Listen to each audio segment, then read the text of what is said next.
ವೆಲೆನ್ಸಿಯನ್ನು ಸುಲಭವಾಗಿ ಅರ್ಥೈಸುವುದು ಹೇಗೆ? ಭಾಗ 2. ಪ್ರಸ್ತುತಿ ನಾನು ಶ್ರೀ ರಾಜು ಭೂಶೆಟ್ಟಿ. ಇಲ್ಲಿ ಗಮನಿಸಬೇಕಾದಂಥ ಒಂದು ಮುಖ್ಯವಾದ ವಿಷಯ ಏನು ಅಂತಂದರೆ, ಈಗಾಗಲೇ ನಮಗೆ ತಿಳಿದಿರುವಂತೆ 4 ಮುಖ್ಯ ಕವಚಗಳು ಇದ್ದಾವೆ ಅನ್ನುವಂಥದ್ದು. KLMN ಅಂತೇಳಿ ನಾವು ಹೇಳ್ತೀವಿ. ಅದರಲ್ಲೂ ಮುಖ್ಯವಾಗಿ ಒಂದು ವಿಷಯವನ್ನು ನಾವು ನೆನಪಿಟ್ಕೋಬೇಕು. ಏನು ಅಂತಂದರೆ, ಕೆ ಕವಚದಲ್ಲಿ 2 ಎಲೆಕ್ಟ್ರಾನ್ ಇದ್ದರೆ ಸಾಕು, ಅದು ಸ್ಥಿರತೆಯನ್ನು ಹೊಂದಿರುತ್ತೆ ಅಂತೇಳಿ. ಅದೇ ರೀತಿ LMN ಕವಚದಲ್ಲಿ 8 ಎಲೆಕ್ಟ್ರಾನ್ಗಳಿದ್ದರೆ ಮಾತ್ರ ಅದು ಸ್ಥಿರತೆಯನ್ನು ಹೊಂದಿರುತ್ತೆ ಅಂತೇಳಿ ನಾವು ನೆನಪಿನಲ್ಲಿಟ್ಕೋಬೇಕು ಅನ್ನುವಂಥದ್ದು. ಹಾಗಾದರೆ ವೆಲೆನ್ಸ್ ಕವಚ ಅಂದರೆ ಏನು? ಯಾವುದೇ ಪರಮಾಣುವಿನ ಅತ್ಯಂತ ಕೊನೆಯ ಕವಚವನ್ನು ವೆಲೆನ್ಸ್ ಕವಚ ಎಂದು ಕರೆಯುವರು.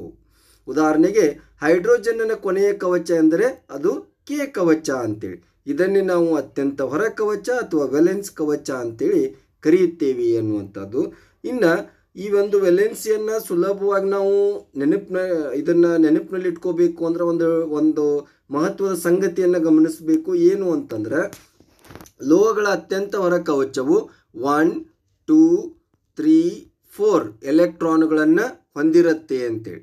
ಈ ಕಾರಣಕ್ಕಾಗಿಯೇ ಲೋಹಗಳು ಏನು ಮಾಡ್ತಾವೆ ಅಂದರೆ ಎಲೆಕ್ಟ್ರಾನ್ಗಳನ್ನು ಕಳೆದುಕೊಂಡು ಸ್ಥಿರತೆಯನ್ನು ಸಾಧಿಸ್ತಾವು ಅಂತೇಳಿ. ಆದರೆ ಅಲೋಹಗಳಿಗೆ ಬಂದ್ವಿ ಅಂದ್ರೆ ಅಲೋಹಗಳ ಹೊರ ಕವಚದಲ್ಲಿ 5, 6, 7 ಎಲೆಕ್ಟ್ರಾನ್ಗಳನ್ನು ಹೊಂದಿರುತ್ತೆ ಅನ್ನುವಂಥದ್ದು. ಸೊ 5, 6, 7 ಎಲೆಕ್ಟ್ರಾನ್ಗಳನ್ನು ಹೊಂದಿರೋದ್ರಿಂದ ಅಲೋಹಗಳು ಏನು ಮಾಡ್ತಾವು ಅಂದರೆ ಎಲೆಕ್ಟ್ರಾನ್ಗಳನ್ನು ಪಡೆದುಕೊಂಡು ಸ್ಥಿರತೆಯನ್ನು ಸಾಧಿಸ್ತಾವು ಅನ್ನುವಂಥದ್ದು.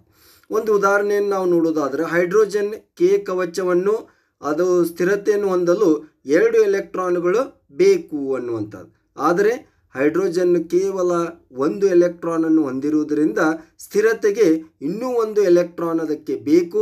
ಹೀಗಾಗಿ ನಾವು ಹೈಡ್ರೋಜನ್ನದ ವೆಲೆನ್ಸ್ ಎಷ್ಟು ಅಂದರೆ 1 ಎಂದು ನಾವು ಹೇಳುತ್ತೀವಿ.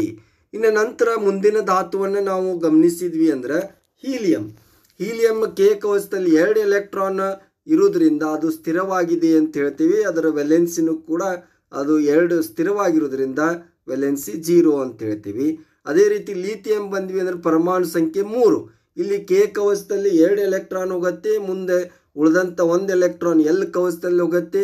ಹೊರ ಕವಚದಲ್ಲಿ ಕೇವಲ 1 ಎಲೆಕ್ಟ್ರಾನನ್ನು ಲಿಥಿಯಂ ಹೊಂದಿರೋದ್ರಿಂದ ಈಗಾಗಲೇ ನಾವು ಒಂದು ವಿಷಯವನ್ನು ಹೇಳಿದ್ದೇನೆ. ಹೊರ ಕವಚದಲ್ಲಿ 1, 2, 3, 4 ಎಲೆಕ್ಟ್ರಾನ್ಗಳನ್ನು ಹೊಂದಿತ್ತು ಅಂದರೆ ಅದು ಲೋ ಆಗಿರುತ್ತೆ ಅಂತೇಳಿ. ಆಮೇಲೆ ಅವು ಎಲೆಕ್ಟ್ರಾನ್ಗಳನ್ನು ಕಳೆದುಕೊಂಡು ಸ್ಥಿರತೆಯನ್ನು ಸಾಧಿಸುತ್ತವೆ ಅಂತೇಳಿ. ಅದೇ ರೀತಿ ನಾವು ಮುಂದಿನ ಧಾತು ಕಾರ್ಬನಿಗೆ ಬಂದ್ವಿ ಅಂದರೆ ಹೊರ ಕವಚದಲ್ಲಿ 4 ಎಲೆಕ್ಟ್ರಾನ್ಗಳನ್ನು ಹೊಂದಿರುತ್ತೆ. ಸೊ ಹೀಗಾಗಿ ಅದರ ವೆಲೆನ್ಸಿನೂ ಕೂಡ 4 ಅಂತೇಳಿ ನಾವು ಹೇಳ್ಬೋದು ಅನ್ನುವಂಥದ್ದು. ಇನ್ನು ಇಲ್ಲೊಂದು ನಾವು ಚಾರ್ಟನ್ನು ಗಮನಿಸ್ಬೋದು. ವಿವಿಧ ಧಾತುಗಳು, ಅವುಗಳ ಪರಮಾಣು ಸಂಖ್ಯೆ ಮತ್ತು ವಿವಿಧ ಇಲ್ಲಿ ಮುಖ್ಯ ಕವಚಗಳಲ್ಲಿರುವಂಥ ಎಲೆಕ್ಟ್ರಾನ್ಗಳ ಒಂದು ಡಿಸ್ಟ್ರಿಬ್ಯೂಷನ್ ಮತ್ತು ವೆಲೆನ್ಸಿಯನ್ನು ಕೂಡ ನಾವಿಲ್ಲಿ ಗಮನಿಸ್ಬೋದು ಅಂತೇಳಿ. ಸೊ ಇಲ್ಲಿ ನಾವು ನೋಡ್ಬೋದು ಏನು ಅಂತಂದರೆ, ಈಗ ನೈಟ್ರೋಜನ್ನಿಗೆ ನಾವು ಬಂದ್ವಿ ಅಂತಂದ್ರೆ ನೈಟ್ರೋಜನ್ನದ ಪರಮಾಣು ಸಂಖ್ಯೆ 7 ಅನ್ನುವಂಥದ್ದು. 7 ಎಲೆಕ್ಟ್ರಾನ್ ಅಂತ ಪರಮಾಣು ಸಂಖ್ಯೆ 7 ಆಗಿರೋದ್ರಿಂದ ಕೆ ಶೆಲ್ನಲ್ಲಿ 2 ಎಲೆಕ್ಟ್ರಾನ್ ಹೋಗುತ್ತೆ, ಮುಂದೆ ಇನ್ನು 5 ಎಲೆಕ್ಟ್ರಾನ್ಗಳು ಉಳಿಯುತ್ತೆ, ಅವು ಎಲ್ ಶೆಲ್ನಲ್ಲಿ ಹೋಗುತ್ತೆ ಅಂತೇಳಿ. 5 + 2 7. ಸೊ ಈಗ ಹೊರ ಕವಚ ಎಲ್ನಲ್ಲಿರುವಂಥ ಎಲೆಕ್ಟ್ರಾನ್ಗಳ ಸಂಖ್ಯೆ 5 ಅಂತ ಈಗಾಗಲೇ ನಾನು ಹೇಳಿದ್ದೇನೆ.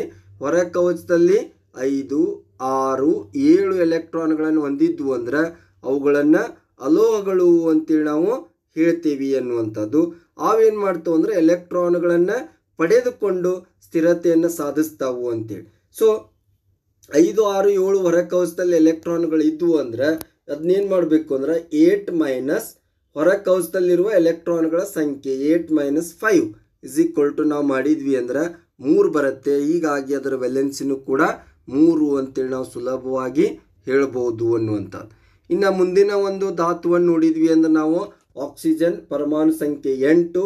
ಕೆ ಕವಚದಲ್ಲಿ 2 ಎಲೆಕ್ಟ್ರಾನು, ಎಲ್ ಕವಚದಲ್ಲಿ 6 ಎಲೆಕ್ಟ್ರಾನ್ ಹೋಗುತ್ತೆ. ಆಗೇನಾಗುತ್ತೆ ಅಂದರೆ ಹೊರ ಕವಚದಲ್ಲಿ 6 ಎಲೆಕ್ಟ್ರಾನ್ಗಳನ್ನು ಅದು ಹೊಂದಿರುತ್ತೆ. ಈಗಾಗಲೇ ನಾನು ಹೇಳಿದೆ 6 ಅಂತಂದ್ರೆ ಅದು 4ಕ್ಕಿಂತ ಹೆಚ್ಚಿಗೆ ಆದಾಗ ನಾವೇನು ಮಾಡಬೇಕಾಗತ್ತೆ, 8 - ಹೊರ ಕವಚದಲ್ಲಿರುವ ಎಲೆಕ್ಟ್ರಾನ್ 6, 8 - 6 2. ಹೀಗಾಗಿ ಆಕ್ಸಿಜನ್ನದ ವೆಲೆನ್ಸಿ 2 ಅಂತೇಳಿ ನಾವು ಹೇಳ್ತೀವಿ. ಮುಂದೆ ಎಫ್ಗೆ ನಾವು ಬಂದ್ವಿ ಅಂದರೆ ಎಫ್ದ ಪರಮಾಣು ಸಂಖ್ಯೆ 9 ಅಂತೇಳಿ, ಕೆನಲ್ಲಿ 2 ಎಲೆಕ್ಟ್ರಾನು, ಎಲ್ನಲ್ಲಿ 7 ಎಲೆಕ್ಟ್ರಾನು. ಹೀಗಾಗಿ ಹೊರಕವಚದಲ್ಲಿ 7 ಎಲೆಕ್ಟ್ರಾನ್ಗಳನ್ನು ಅದು ಹೊಂದಿದೆ. 7 ಎಲೆಕ್ಟ್ರಾನ್ ಅಂದರೆ ಈಗಾಗಲೇ ನಾ ಹೇಳಿದೆ, ಹೊರಕವಚದಲ್ಲಿ 4ಕ್ಕಿಂತ ಹೆಚ್ಚಿಗೆ ಎಲೆಕ್ಟ್ರಾನುಗಳು ಬಂದವು ಅಂದ್ರೆ ಅದನ್ನು ನಾವು ಏನು ಮಾಡಬೇಕು, 8 ಮೈನಸ್ ಹೊರಕವಚದಲ್ಲಿರುವ ಎಲೆಕ್ಟ್ರಾನ್ಗಳು 8 - 7 = 1. ಹೀಗಾಗಿ ಇಲ್ಲಿ ಎಫ್ದ ವೆಲೆನ್ಸಿ ಎಷ್ಟು ಅಂದರೆ 1 ಅಂತೇಳಿ ನಾವು ಹೇಳ್ಬೋದು. ಹೀಗೆ ವಿವಿಧ ಧಾತುಗಳನ್ನು ಕೂಡ ನಾವು ಗಮನಿಸ್ಬೋದು ಅನ್ನುವಂಥದ್ದು.